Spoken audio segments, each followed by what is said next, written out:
Alright everyone, so in this lesson I'm going to be talking about how to scale lookalike audiences by grouping. And I'm going to be showing you two different strategies that you can use and then taking you inside the FlexPosture ad account to show you real examples. So the first strategy consists in identifying up to 3 countries that are bringing a lot of sales profitably. And you can do this by breaking down your campaign data by country and see which countries are performing the best. So during the product launch strategy, what I was doing was essentially just creating a ton of new lookalike audiences, different lookalike audiences to different countries.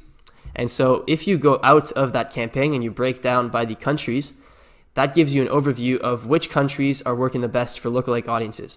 And so that's what you want to do. And if you structured your lookalike audiences by country, like if you structured your campaigns by country, so you have one country per campaign and then you have the lookalike audiences for that country inside that campaign, then you can just look at the campaign data overall and see which countries are performing the best for lookalike audiences.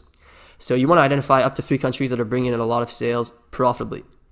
Now, once you do that, you want to create new lookalike audiences for those countries together. So basically combine those countries in one lookalike audience to get larger audiences. And once you do that, you can start with higher budgets and that helps you scale more. Now, the reason why this works well is that Facebook doesn't, respond that well to scaling smaller-ish audiences. So, if you can scale lookalike audiences for the US, because the US has a very large population, right? Even if you have a 1% lookalike audience for the US, that's like 2 million people. But if, for example, one of your most profitable countries is Canada or the UK or Australia, the audiences are a lot smaller. And so if you want to scale those audiences, you need to group them. And so that's what this strategy is about. Now, the second strategy is to identify 3 individual lookalike audiences that have a similar cost per purchase.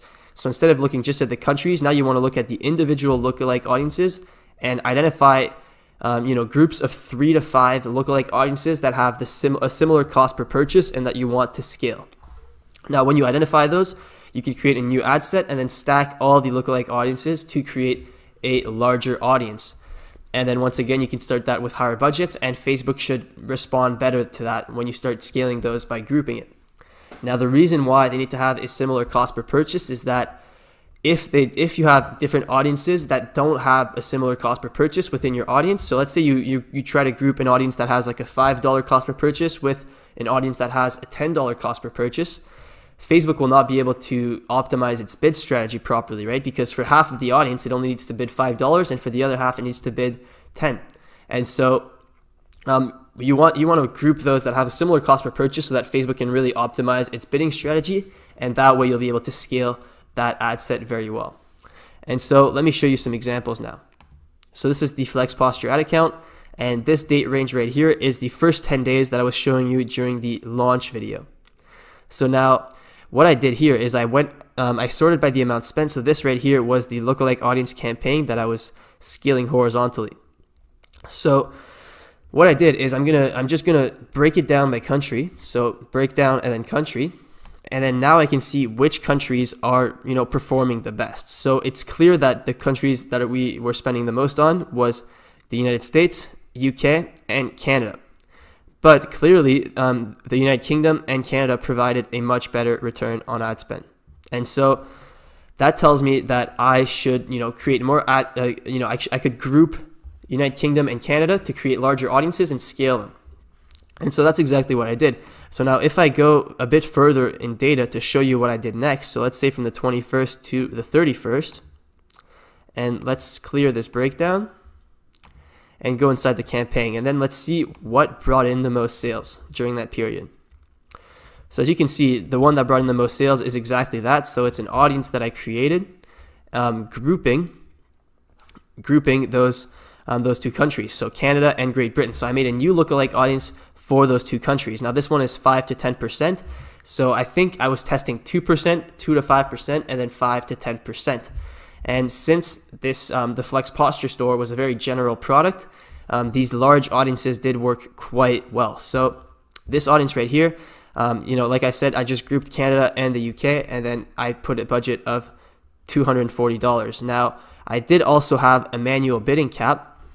However, this is not necessary, but it doesn't hurt either. So the way that manual bidding works is that it's it's the same strategy as if you don't have manual bidding. So it's the same lowest cost strategy. But the idea of manual bidding is to prevent from overspending too quick. And so the only time you really need manual bidding is if you have an extremely large budget, right? Like if you have a budget of $500 or $1,000 or $2,000 a day, and you don't want Facebook to just blow through it inefficiently, that's when you should use manual bidding. And so at a budget of $200, the bid cap really doesn't do anything as long as it's high enough. So most of my bid caps were about two to three times my target cost per purchase. And so having a bid cap like that doesn't really affect your ad set when you have a budget of $200, right? Because it's just going to keep spending regardless.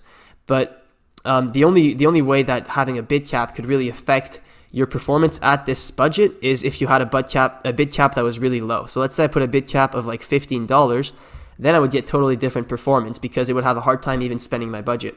And so, all these audiences have bid caps, but you don't have to worry too much about that, because if I didn't have bid caps on this, the performance would likely be very, very similar. So as you can see, most of my top audiences here were these grouped lookalike audiences. So another one here, Instagram saves for Canada and the UK together. And this is an audience of 3.1 million people, right? So that helps me I was able to scale that more, and I was able to spend $5,000 on this audience in that period at a great return on ad spend. Now, if you look at this one, I did narrow this one by age range. So this one was narrowed down by 25 to 44 years old. And so I probably determined that was the age range that was performing the best for this lookalike audience. However, I would not recommend that you narrow down your lookalike audiences by age range. That's something that I learned over time as well. It really doesn't make that big of a difference. So when you're using lookalike audiences, you can just use the lookalike audience as is.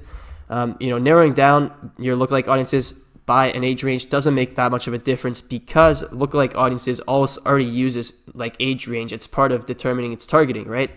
And so it just doesn't make that big of a difference. Like as you can see, this one isn't narrowed down, this one isn't narrowed down, and it did just as well, and it's the exact same strategy. So this one is Instagram saves 2%, and once again I grouped Canada and Great Britain to get a larger audience, and then I started that at a higher budget.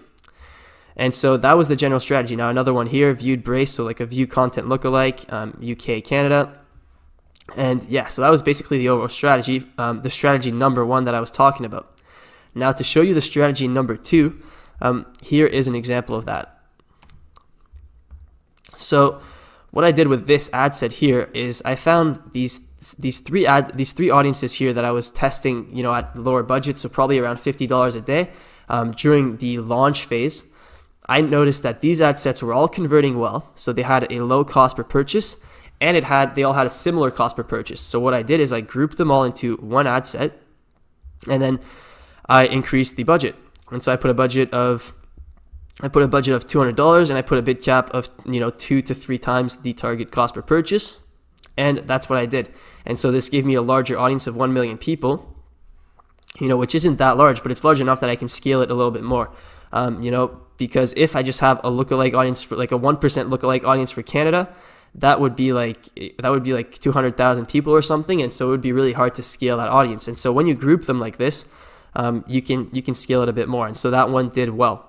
And that's basically what I was doing at this point. I was just I was grouping lookalike audiences to scale them, and then the ones that already had a large audience, like the United States ones, for example, this add to cart one, this one's already okay. Well, it says fewer than 1,000 people, but this is a 1% lookalike audience for the US. So this is 2.1 million people. So when you have audiences like this, you don't need to group them unless you're trying to spend like $1,000, $2,000 a day on them. And so this grouping strategy is it's mainly for countries with smaller populations. So pretty much any other country than the United States, you can use the grouping strategy and it'll work well.